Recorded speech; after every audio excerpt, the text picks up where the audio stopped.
Title: Henry Clay's Remarks in House and Senate. Author: Henry Clay. Henry Clay, on the Seminole War, U.S. House of Representatives, January 19, 1819. Henry Clay, on the Expunging Resolutions, U.S. Senate, January 16, 1837. Part 1. Henry Clay, on the Expunging Resolutions, U.S. Senate, January 16, 1837. Mr. President, what patriotic purpose is to be accomplished by this expunging resolution? What new honor or fresh laurels will it win for our common country? Is the power of the Senate so vast that it ought to be circumscribed, and that of the President so restricted that it ought to be extended? What power has the Senate? None, separately. It can only act jointly with the other House, or jointly with the executive. And although the theory of the Constitution supposes, when consulted by him, it may freely give an affirmative or negative response, according to the practice, as it now exists, it has lost the faculty of pronouncing the negative monosyllable. When the Senate expresses its deliberate judgment, in the form of resolution, that resolution has no compulsory force, but appeals only to the dispassionate intelligence, the calm reason, and the sober judgment of the community. The Senate has no army, no navy, no patronage, no lucrative offices, no glittering honors to bestow. Around us there is no swarm of greedy expectants, rendering us homage, anticipating our wishes, and ready to execute our commands. How is it with the President? Is he powerless? He is felt from one extremity to the other of this vast republic. By means of principles which he has introduced, and innovations which he has made in our institutions, alas! But too much countenanced by Congress and a confiding people, he exercises, uncontrolled, the power of the state. In one hand he holds the purse, and in the other brandishes the sword of the country. Myriads of dependents and partisans, scattered over the land, are ever ready to sing hosannas to him, and to laud to the skies whatever he does. He has swept over the government, during the last 8 years, like a tropical tornado. Every department exhibits traces of the ravages of the storm. Take as one example the Bank of the United States. No institution could have been more popular with the people, with Congress, and with state legislatures. None ever better fulfilled the great purposes of its establishment. But it unfortunately incurred the displeasure of the President. He spoke, and the bank lies prostrate. And those who were loudest in its praise are now loudest in its condemnation. What object of his ambition is unsatisfied? When disabled from age any longer to hold the scepter of power, he designates his successor, and transmits it to his favorite. What more does he want? Must we blot, deface, and mutilate the records of the country, to punish the presumptuousness of expressing an opinion contrary to his own? What patriotic purpose is to be accomplished by this expunging resolution? Can you make that not to be which has been? Can you eradicate from memory and from history the fact that in March, 1834, a majority of the Senate of the United States passed the resolution which excites your enmity? Is it your vain and wicked object to arrogate to yourselves that power of annihilating the past which has been denied to omnipotence itself? Do you intend to thrust your hands into our hearts, and to pluck out the deeply rooted convictions which are there?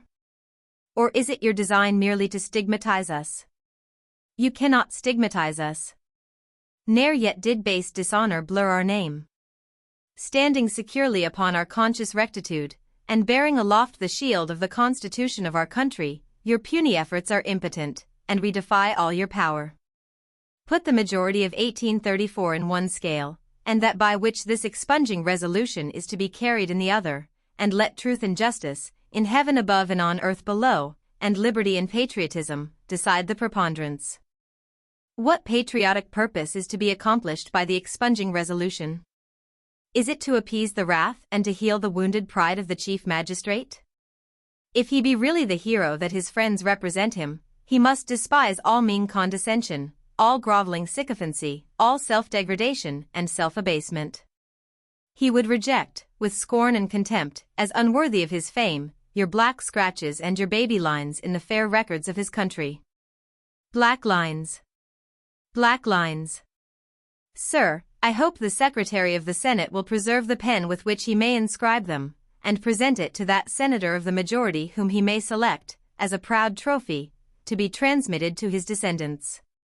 And hereafter, when we shall lose the forms of our free institutions, all that now remain to us, some future American monarch, in gratitude to those by whose means he has been enabled, upon the ruins of civil liberty, to erect a throne, and to commemorate especially this expunging resolution, may institute a new order of knighthood, and confer on it the appropriate name of the Knights of the Black Lines.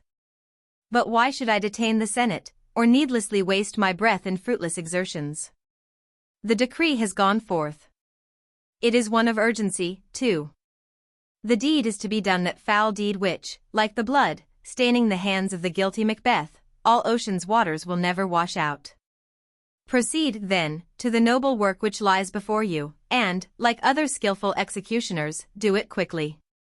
And when you have perpetrated it, go home to the people, and tell them what glorious honors you have achieved for our common country.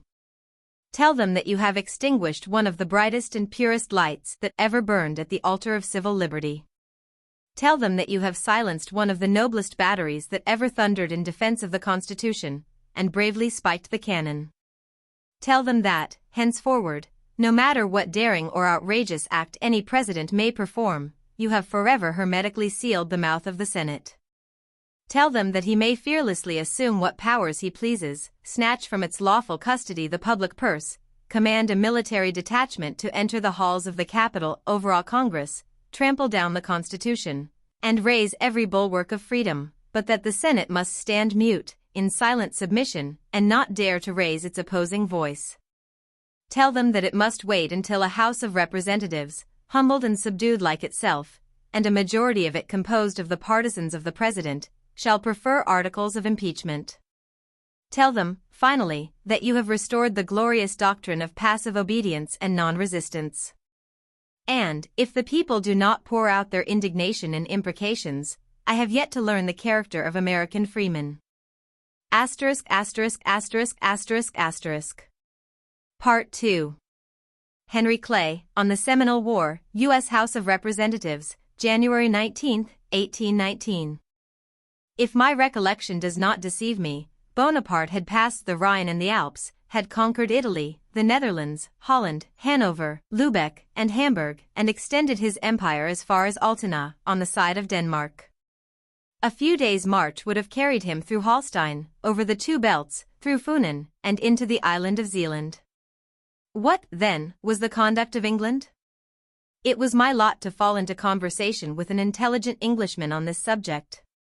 We knew, said he, that we were fighting for our existence. It was absolutely necessary that we should preserve the command of the seas. If the fleet of Denmark fell into the enemy's hands, combined with his other fleets, that command might be rendered doubtful. Denmark had only a nominal independence. She was, in truth, subject to his sway. We said to her, "Give us your fleet, it will otherwise be taken possession of by your secret and our open enemy. We will preserve it and restore it to you whenever the danger shall be over." Denmark refused. Copenhagen was bombarded, and gallantly defended, but the fleet was seized. Everywhere the conduct of England was censured, and the name even of the negotiator who was employed by her, who was subsequently the minister near this government, was scarcely ever pronounced here without coupling with it an epithet indicating his participation in the disgraceful transaction. And yet we are going to sanction acts of violence, committed by ourselves, which but too much resemble it. What an important difference, too, between the relative condition of England and of this country. She, perhaps, was struggling for her existence. She was combating, single-handed, the most enormous military power that the world has ever known. With whom were we contending? With a few half-starved, half-clothed, wretched Indians and fugitive slaves. And while carrying on this inglorious war, inglorious as regards the laurels or renown won in it, we violate neutral rights, which the government had solemnly pledged itself to respect, upon the principle of convenience, or upon the light presumption that, by possibility, a post might be taken by this miserable combination of Indians and slaves. I will not trespass much longer upon the time of the committee, but I trust one shall be indulged with some few reflections upon the danger of permitting the conduct on which it has been my painful duty to animadvert, to pass without the solemn expression of the disapprobation of this House. Recall to your recollection the free nations which have gone before us. Where are they now? Gone glimmering through the dream of things that were, a schoolboy's tale, the wonder of an hour. And how have they lost their liberties? If we could transport ourselves back to the ages when Greece and Rome flourished in their greatest prosperity, and, mingling in the throng, should ask a Grecian if he did not fear that some daring military chieftain, covered with glory, some Philip or Alexander, would one day overthrow the liberties of his country, the confident and indignant Grecian would exclaim, "No. No. We have nothing to fear from our heroes, our liberties will be eternal." If a Roman citizen had been asked if he did not fear that the conqueror of Gaul might establish a throne upon the ruins of public liberty, he would have instantly repelled the unjust insinuation. Yet Greece fell, Caesar passed the Rubicon, and the patriotic arm even of Brutus could not preserve the liberties of his devoted country. The celebrated Madame de Staël, in her last and perhaps her best work, has said that in the very year, almost the very month, when the president of the Directory declared that monarchy would never more show its frightful head in France, Bonaparte, with his grenadiers, entered the palace of St. Cloud, and, dispersing with the bayonet the deputies of the people deliberating on the affairs of the state, laid the foundation of that vast fabric of despotism which overshadowed all Europe. I hope not to be misunderstood. I am far from intimating that General Jackson cherishes any designs inimical to the liberties of the country. I believe his intentions to be pure and patriotic. I thank God that he would not, but I thank him still more that he could not, if he would, overturn the liberties of the Republic. But precedents, if bad, are fraught with the most dangerous consequences.